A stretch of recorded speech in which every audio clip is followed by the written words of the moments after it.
Fala aí pessoal, estamos de volta porque nessa semana tem volta da Libertadores, São Paulo e River Plate na quinta-feira. E aí o que a gente fez? Eu e o Arnaldo achamos o maior especialista em futebol sul-americano do Brasil, o jornalista Josa Novales. E ele vai falar quais são os segredos, qual a situação do River Plate, o adversário do São Paulo, nesse momento. Tem Covid, tem desfalque, tem inatividade, quem são os principais caras do time, com que o São Paulo do Diniz tem que se preocupar. A gente vai bater um papo com o Josa Novales aqui nesse vídeo.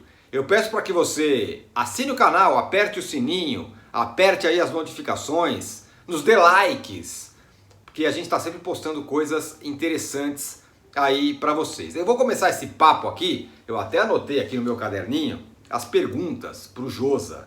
Repito, Josa Novales, que é um jornalista especialista em futebol sul-americano. Ele sabe tudo dessa bagaça e ele vai falar para a gente mais sobre o River Plate, detalhes do River Plate. Então a primeira pergunta que eu tenho para ele é a seguinte: Josa, meu caro, qual é o principal problema do River Plate para essa partida contra o São Paulo? São os casos de Covid, o time teve problemas com Covid, ou é a inatividade do time que está voltando a jogar e a se movimentar só agora? Manda aí, Josa. Com vocês, certamente que o problema dos desfalques é algo grave para este River do Gallardo, sobretudo a baixa do lateral esquerdo Milton Casco, que gera muito jogo para a equipe e que é o maior tradutor das ideias do Gallardo dentro de campo, né? Ele pensou em colocar no setor o zagueiro Pinola, mas deve entrar no Morumbi com o jovem da canteira Fabrício Angelieri, que quando jogou não correspondeu tão bem assim. Mas tem muito potencial, sabe recompor e sabe jogar na área dos adversários como se fosse um atacante. Ou seja, se entrar o Angelieri, isso sinaliza que o River deve vir para o Morumbi para tentar vencer o São Paulo, mesmo com todos os seus problemas atuais. E dentre esses problemas, é ainda maior e mais complicado que a falta de alguns jogadores, é o problema da longa inatividade de 6 meses sem futebol na Argentina. Os treinos foram autorizados no dia 9. O River começou a praticá-los no dia 10, sob rígidos protocolos de segurança. O River mandou para casa de cada jogador a roupa do treino, ele vinha vestido para o treino e voltava para casa depois do treino vestido com a roupa sem sequer tomar uma ducha. Sem nenhum contato com outros jogadores, exceto ali naqueles ensaios táticos. Ensaios que não foram os melhores possíveis, porque o Gallardo não conseguiu aplicar a intensidade que ele gosta e que costuma ser muito mais profunda e complicada nos treinos do que nos próprios jogos, né? Então ele não conseguiu aplicar isso com medo das lesões naturalmente. Então o problema da inatividade é certamente o grande problema do River para enfrentar o São Paulo no Morumbi. É isso.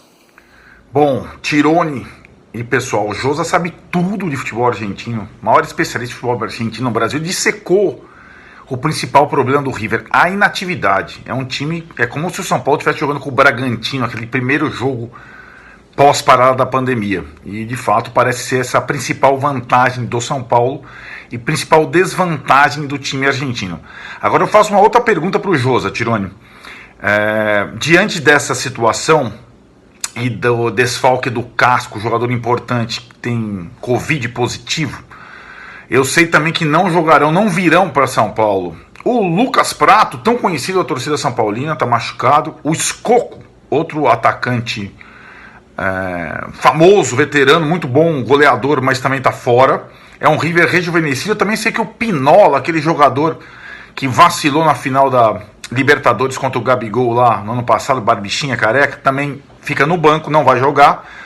Então, Josa, conta para nós qual escalação o Gallardo vai mandar a campo no Morumbi. Qual River vai enfrentar o São Paulo na quinta-feira? O provável. Conta aí para nós. O Gallardo decidira antes que o melhor para a equipe em grandes jogos contra grandes rivais é jogar com uma linha de 3 zagueiros, às vezes composta com mais 2 defensores ali, formando uma linha de 5, ou os 3 zagueiros tendo uma linha de 5 um pouco mais à frente. Ninguém sabe por que ele não jogou dessa forma contra o Flamengo, né?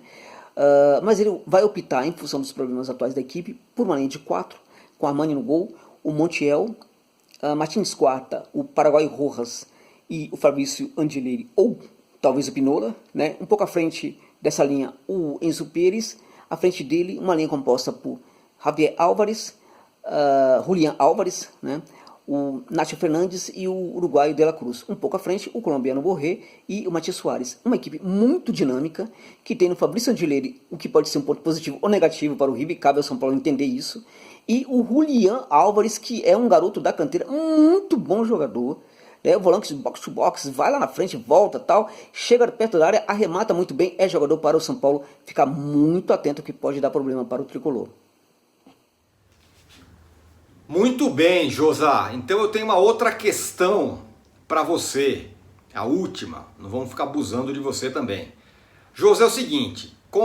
Se você fizesse uma comparação entre o River, que vai jogar contra o São Paulo agora, e o Flamengo, que disputou a final, aquela final contra o River Plate, a final da Libertadores, qual estágio o River atual está? Tá melhor? Tá pior? Tá 50%? 60%?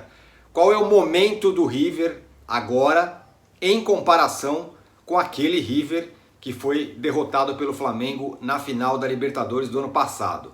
Manda aí, meu velho. Estágio bastante inicial do ponto de vista físico, a meio caminho daquela outra equipe, no sentido técnico e tático, digamos assim.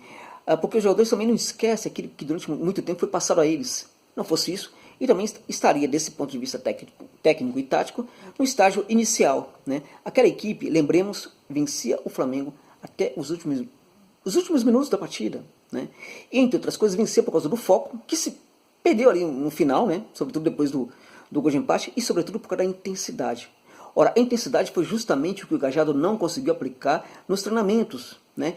Por quê? Porque os jogadores não tinham boa condição física, e sem uma boa condição física, que potencializa também a boa condição mental, como cobrar dos jogadores. Então ele não conseguiu aplicar essa intensidade, e por falta dela, esse River chega no Morumbi com muitos problemas de identidade, porque o seu jogo dificilmente vai acontecer com aquela facilidade que aconteceu contra o Flamengo. Eu diria que o São Paulo tem a faca e o queijo na mão. Basta saber não se complicar, basta não ser um inimigo de si próprio, como muitas vezes costuma ser. É isso. Bom, José Tironi, tá claro que o River que disputou a final contra o Flamengo é outro, né? Agora, esse ano, aquele River que a gente viu hegemônico no futebol sul-americano, teve umas pequenas mudanças, reformulação. Agora, também vamos levar em consideração o seguinte, o Flamengo que jogou com o River lá é outro também, né? O Flamengo já não tem mais o Jorge Jesus, então também perdeu jogadores importantes, como o Rafinha. E aí eu vou chegar ao São Paulo. O São Paulo também é outro time, né, em relação ao ano passado. Mais do que isso, em relação à primeira fase da Libertadores, aqueles jogos com o Binacional e contra a LDU. Mudou muito, acho que a principal diferença é a ausência do Daniel Alves, machucado, que muda o tipo de jogo do São Paulo. Além do Antony, né, que era um jogador muito importante e que está na Holanda. Agora eu vou revelar para você, Tironi, e para o Josa, qual São Paulo vai enfrentar o River nessa quinta-feira. Qual será a escalação? Bom, Tironi, o Fernando Diniz concluiu que aquele time que jogou contra o Santos, aquela formação, foi a melhor até agora pós-pandemia. O time que mais jogou de uma forma consistente, levando em consideração as suas baixas, né? A ausência do Daniel Alves, sobretudo. E como o Luciano, que vinha sendo um jogador muito importante, aliás, uma réplica de Daniel Alves, faz tudo, está suspenso na Libertadores, ele contava muito com a recuperação do Pablo, com aquela contusão misteriosa no tórax, para poder mexer o menos possível no time que empatou com o Santos. E o Pablo treinou, vai fazer mais um treino antes da partida, pelo menos mais um ou mais dois, e se não tiver nenhum contratempo, e se outros não tiverem contratempo, vai jogar substituindo o Luciano, e o resto é a mesma equipe que empatou com o Santos. Volpe, Igor Vinícius, Diego Costa, Léo Pelé e Reinaldo, Tietê, Hernanes, Gabriel Sara, Igor Gomes, Pablo e Vitor Bueno. Esse deve ser o time que vai jogar contra o River Plate. Vocês gostaram dessa escalação? Digam aí pra gente. Aproveitem, se inscrevam no canal, acionem o sininho e aguardem muitas novidades durante a semana. E sobretudo, gente, o pós-jogo São Paulo e River, imperdível aqui. Um abraço, até mais.